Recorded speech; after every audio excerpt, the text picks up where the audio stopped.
Hello दोस्तों, welcome back to Geegle. Great ideas will lead to great life. दोस्तों, पिछले काफी दिनों से हमें मैसेजेस आ रहे हैं यूट्यूब में, फेसबुक ग्रुप में, फेसबुक पेज में कि सर हमें समझ नहीं आता कि हम पढ़े कैसे। अगर हम बुक खोल के बैठ भी जाएं तो हमारा दिमाग इधर उधर जाता रहता है और हमें कुछ समझ नहीं आता। तो दोस्तों, आज एग्जैक्टली हम इसी चीज के बारे में बात करेंगे।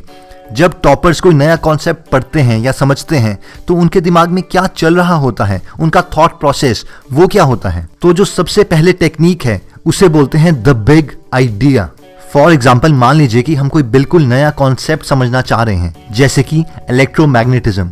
अगर आप विकिपीडिया में इलेक्ट्रोमैग्नेटिज्म की डेफिनेशन देखेंगे तो उसमें लिखा है, Electromagnetism is a branch of physics involving the study of the electromagnetic force, a type of physical interaction that occurs between electrically charged particles. अगर हम में से कोई भी पहली बार इस चीज को पढ़े तो मुझे नहीं लगता कि ये किसी को भी समझ आएगा।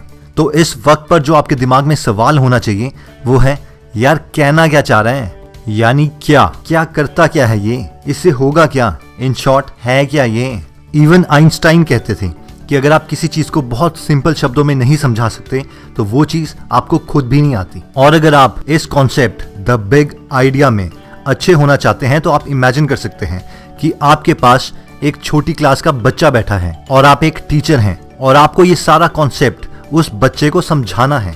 फॉर एग्जाम्पल, अगर हमें एक बच्चे को समझाना हो कि इलेक्ट्रोमैग्नेटिज्म होता क्या है तो हम उसे कह सकते हैं कि इलेक्ट्रोमैग्नेटिज्म एक कॉन्सेप्ट है जिसे हम बिजली से चुंबक बना सकते हैं, मैग्नेट, और चुंबक से बिजली। और अगर हम किसी भी कॉन्सेप्ट को बहुत सिंपल शब्दों में एक्सप्लेन करने में कामयाब हो जाते हैं तो हमारे दिमाग में या फिर उस इमेजिनरी बच्चे के दिमाग में बहुत सारे सीरीज ऑफ क्वेश्चंस आ जाएंगे जिन्हें अब हमें आंसर करना है। सवाल जैसे कि ये कैसे होता है, ये होता क्यों है, ये कब होता है और ये कहां पर होता है, यानी कैसे, क्यों, कब, कहां। जैसे कि वो इमेजिनरी बच्चा आपसे पूछ सकता है कि ठीक है, आप बोल रहे हो कि बिजली से चुंबक पैदा किया जा सकता है, चुंबक से बिजली बनाई जा सकती है, पर ये करोगे कैसे। तो अब आपको बुक में इस सवाल का जवाब ढूंढना है और ये चीज आप उस बच्चे को समझा सकते हो कुछ इस तरीके से कि चलो पहले हम ऐसा करते हैं, हम बिजली से चुंबक बनाने की कोशिश करते हैं। उसके लिए हम एक सेल लेते हैं, बैटरी जो टॉर्चेस के पीछे भी लगती है, और एक स्टील का या फिर लोहे का टुकड़ा जिसमें हमने कॉपर की तार बांधी है, तांबे की। अब जैसे ही हम इस सेल को, इस बैटरी को इस तांबे की तार से जोड़ेंगे तो इस तांबे की तार में करंट जाएगा, यानी बिजली, और उससे ये स्टील का या लोहे का टुकड़ा एक चुंबक बन जाएगा जिसे हम कहते हैं इलेक्ट्रोमैग्नेट। अब हमें इलेक्ट्रोमैग्नेट इसलिए बनाने चाहिए क्योंकि हम इसका मैग्नेटिज्म कंट्रोल कर सकते हैं, यानी हम डिसाइड करेंगे कब ये चुंबक रहेगा और कब नहीं। जैसे कि आप इमेजिन कीजिए कि आपको एक बहुत बड़े लोहे का टुकड़ा एक जगह से दूसरी जगह पर ले जाना है, तो आप अपनी क्रेन के आगे एक इलेक्ट्रोमैग्नेट लगा सकते हैं और जैसे ही आप स्विच ऑन करेंगे उसमें बिजली जाएगी और उस बिजली से वो इलेक्ट्रोमैग्नेट एक चुंबक बन जाएगा और उस चुंबक से वो लोहे का टुकड़ा अट्रैक्ट हो जाएगा। और जब भी आपको इस बड़े लोहे के टुकड़े को कहीं पे छोड़ना है तो आप अपना स्विच ऑफ करके वो बिजली बंद कर सकते हैं, जिससे वो इलेक्ट्रोमैग्नेट एक चुंबक नहीं रहेगा और वो लोहे का टुकड़ा वहां से छूट जाएगा। इसी तरीके से आप उस इमेजिनरी बच्चे को ये कॉन्सेप्ट भी समझा सकते हैं कि एक चुंबक से बिजली कैसे पैदा की जा सकती है। इसके लिए पहले हमें उस बच्चे को इमेजिन करवाना पड़ेगा कि एक चुंबक से कोई चीज निकलती है जिसका नाम है फ्लक्स। जिस तरीके से हम हवा को नहीं देख सकते उसी तरीके से हम चुंबकीय शक्ति, उसके मैग्नेटिज्म, उसके फ्लक्स को नहीं देख सकते।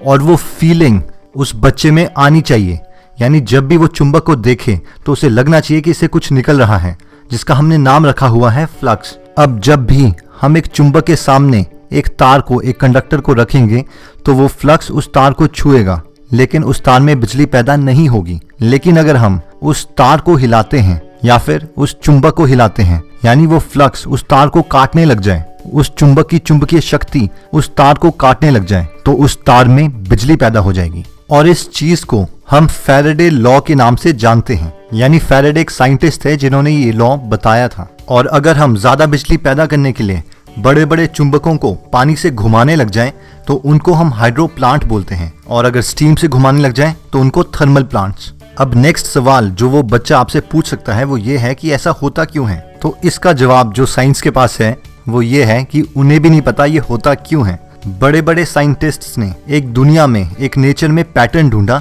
जिसे हम बोलते हैं लॉ, और उस लॉ की कोई एक्सप्लेनेशन नहीं होती। यानी जब भी हमारे दिमाग में आए कि ऐसा क्यों हुआ और वो लॉ की वजह से है, तो हमें अपने दिमाग को रोकना पड़ेगा कि वो आगे ना सोचें, क्योंकि उसकी एक्सप्लेनेशन साइंटिस्ट्स के पास भी नहीं है। और फिर भी अगर हम अपने दिमाग को नहीं रोक पाते तो या तो हमें नोबेल प्राइज मिल जाएगा या फिर हम अपना बहुत ज्यादा कीमती टाइम बर्बाद कर देंगे।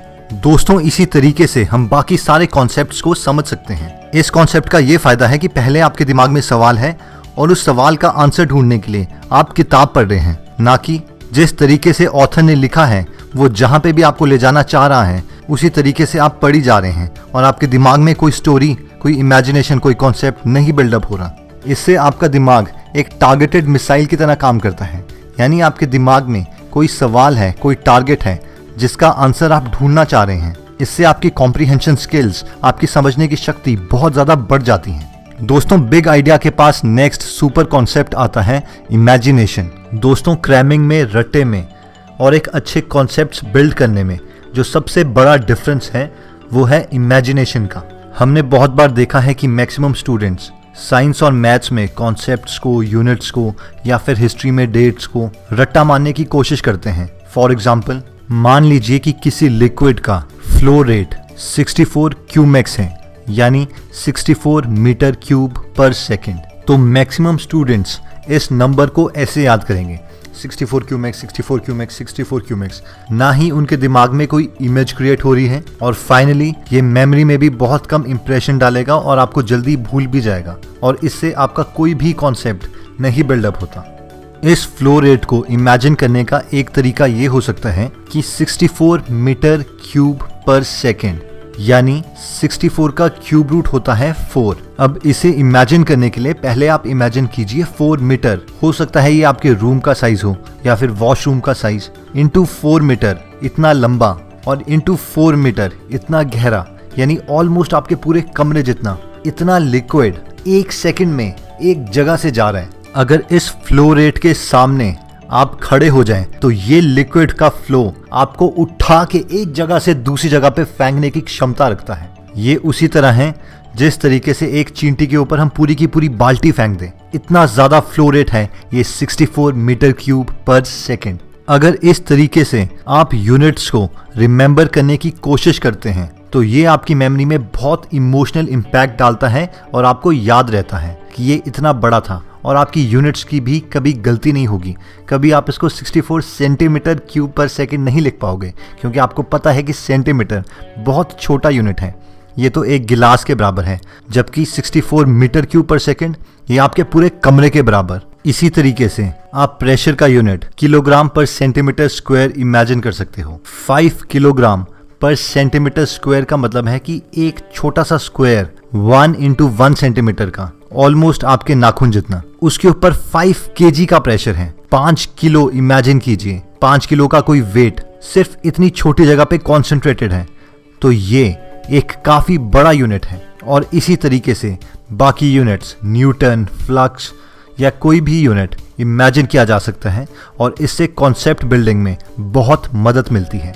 वैसे ही अगर हमें कोई हिस्ट्री की डेट याद रखनी है, जैसे कि मान लीजिए आपको याद रखना है कि पहला सक्सेसफुल अपोलो मिशन 1969 में हुआ था, यानी पहली बार United States of America USA 1969 में मून पर गया था। अब जब भी हमें डेट्स याद रखनी होती है तो हमारे दिमाग में जो एग्जिस्टिंग डेट है, जो हमें याद है, हम उसके साथ उस डेट को कंपेयर करते हैं। अब हम इसे इस तरीके से याद कर सकते हैं कि 1947 में हमारा देश आज़ाद हुआ था और पूरे 22 साल के बाद, यानी जब हमारा देश 22 साल का हो गया था, तो 1969 में USA मून तक चला गया था। और अगर अब हम नेट में सर्च करें और देखें कि हमारा ISRO, Indian Space Research Organisation, ये कौन से ईयर में बना था, तो आपको पता चलेगा ये भी 1969 में बना था। यानी जब हम इसरो को बना रहे थे उस वक्त USA मून तक पहुंच गया था। अब इस तरीके से इमेजिन करने से होगा ये कि हम इमोशनली चार्ज्ड अप हो जाते हैं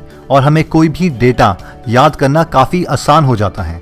चलिए दोस्तों, अगर आपको ये वीडियो पसंद आया और अगर आप चाहते हैं कि हम एक स्पेशली डेडिकेटेड चैनल बनाएं जिसमें हम ना सिर्फ स्टडी की टिप्स दें कि स्टडी कैसे करनी है, बल्कि प्रॉपर सिलेबस कवर करें, आपकी क्लासेस का या फिर कॉलेज का, तो आप डिस्क्रिप्शन में दिए हुए लिंक पे जाके उस चैनल को सब्सक्राइब कर सकते हैं।